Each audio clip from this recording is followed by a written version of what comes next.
were a lot of movies and TV I consumed the last couple of months, and rather than making individual videos about each of them, like I have earlier in the year for Iron Lung and Scream, I decided to just cover all of it in one big video.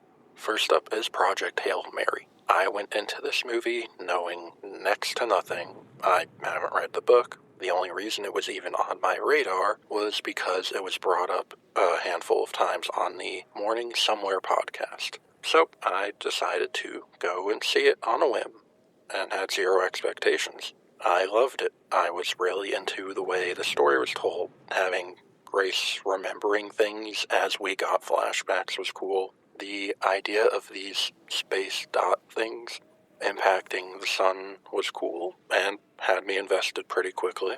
And I knew there was going to be contact of some sort with an alien, but I had no idea how much I was going to love Rocky. Overall, I would give Project Hail Mary a thumbs down. If you know, you know. Next up was Invincible Seasons 1 through 4. I had originally watched Season 1 way back when it first came out, and I enjoyed it, but the gap between Seasons 1 and 2 basically made me forget that the show existed, and by the time I heard about it again, Season 3 was already out, so I kinda just fell off of it for a while. But then I got sick for about 2 weeks, and I also knew my coworkers would be talking about it, and so I just decided to sit down while I was sick and binge all of it, starting with Season 1 all the way up to, at the time, I think it was episode 5 or 6 of Season 4. I thought Season 1 was really good start. Season 2 was good, but probably the weakest so far in my opinion. Season 3 was really good. I would say probably my favorite so far. And then Season 4 was also good for the most part, but some things could have been better. If I were to rank them least favorite to favorite so far, I would probably say 2, 4, 1, 3. Then we get to Season 5 of The Boys. At the time I'm making this, I have little to no knowledge of the comic books. So my thoughts on The Boys as a show is purely based on my experience with it as a show and nothing else. I've been a fan of the show since Season 1. I thought the first 3 seasons were pretty solid. Season 4 had some good parts to it. And then there's Season 5. Before getting into it, can I just say, I don't know if this is a hot take or not, but I just never cared about Black Noir 2, or the second Black Noir, whatever you want to call him. I'm glad the actor got more work and was able to do more with it, but looking at it as a character, I just never really got into him. As for the final season, I thought it started pretty solid, and then slowly for the next couple of episodes just went downhill, downhill, downhill, and then had a bit of a spike up around episode 6 or 7, and then there was the finale. I'll be honest, it didn't blow me away. I didn't dislike it by any means. It felt like there was a lot left to do in one episode, and it did feel rushed. I was still overall fairly satisfied. I do wish less of the season had been spent setting up Vought Rising, and looking back, why was Soldier Boy even in this season? But overall, didn't blow me away, but didn't hate it either. It was fine for what it was. Then we have Maul Shadow Lord. I am of the opinion that Star Wars animation rarely misses.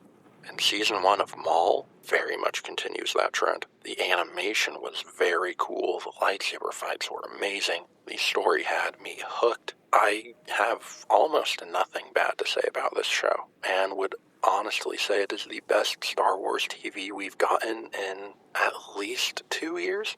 Very much looking forward to Season 2.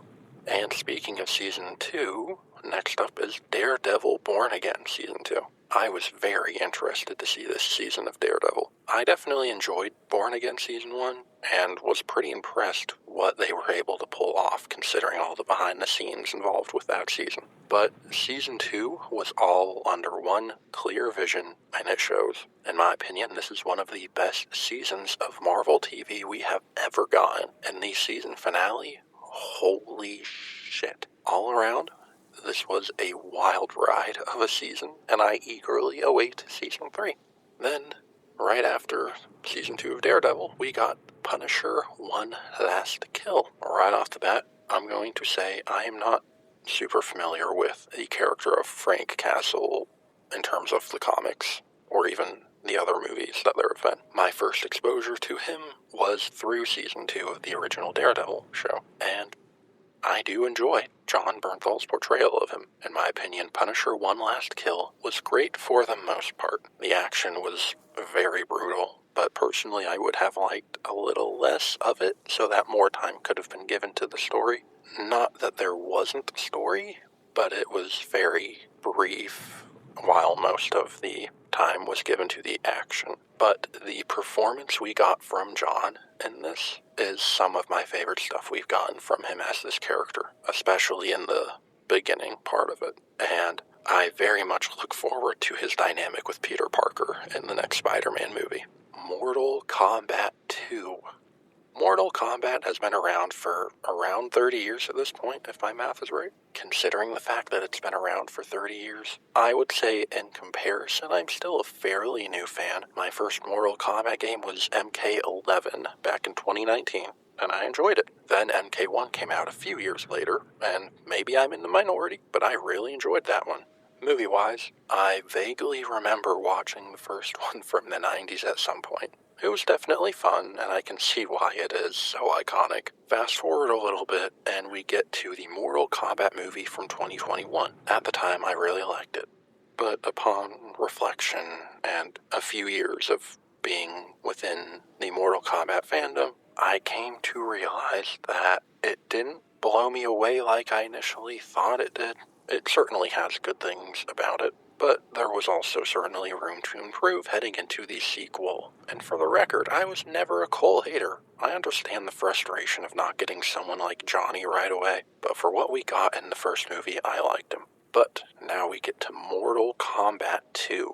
I was sold from the moment we got that first trailer. It was immediately clear that they listened to criticism from the first movie, and that feeling only got reinforced when it finally came out back in May. This movie might be my favorite video game adaptation that I've seen. It felt like it really hit that balance of embracing source material but not making it in such a way that you have to be a massive gamer and a mega nerd in order to actually enjoy it. We got the tournament this time around, which was awesome.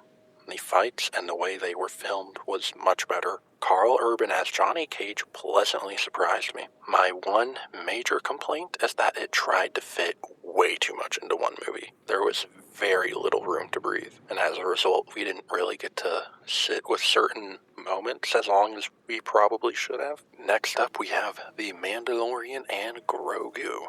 Star Wars finally made its return to the big screen after, I think, a 7-year gap. I have loved Star Wars since a very young age, and I've been a big fan of Din Djarin and Grogu since season 1 of The Mandalorian. I had such a blast with this movie. Did it set up massive plot points for future stories? No, and I don't think it needed to. This was a great self-contained 2-hour adventure. Being the Star Wars nerd that I am, I loved the inclusion of characters like Zeb, Rada, and Embo. I thought they were all brought to live action wonderfully. Never in a million years did I think we would see Rada the Hutt in a prominent role like this, and I am so here for it. Seeing the Hutt fight scenes was very unexpected, but so cool. The fight pit essentially being life-sized hologram chess was awesome. I'm blanking on the name of it right now. You can tell this movie was made by people who know and love the Star Wars universe. And I thought Mando would be it, but right at the end of May, Spider-Noir squeezed itself in. I was very excited for this show as soon as we started getting set photos from it, and I really enjoyed it. I obviously watched the black and white version.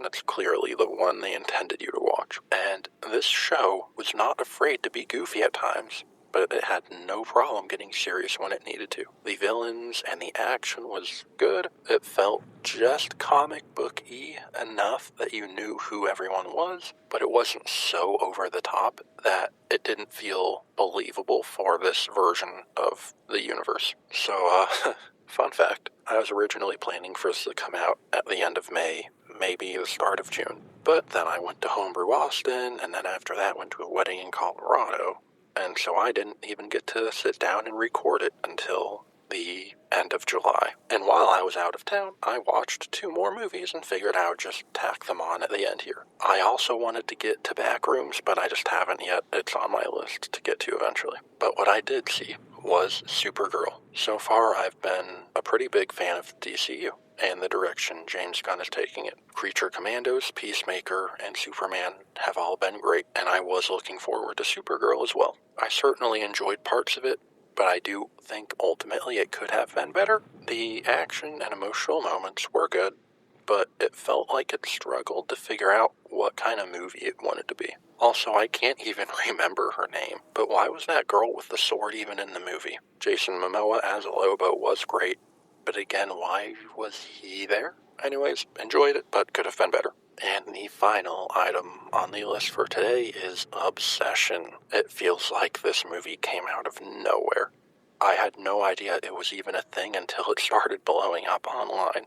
Up until now, my horror experiences have been mainly action and slasher franchises, such as Scream, Alien, and Predator. I went into Obsession completely blind. No trailers or anything. All I knew, or thought that I knew, is that someone's girlfriend goes crazy because of one clip online. I think it was the no, no, no scene. Wow. What a fucking insane movie. Very, very well made. Extremely unsettling. Great acting from everyone involved. It is easily one of my favorite movies I have seen this year. But that does it for this video.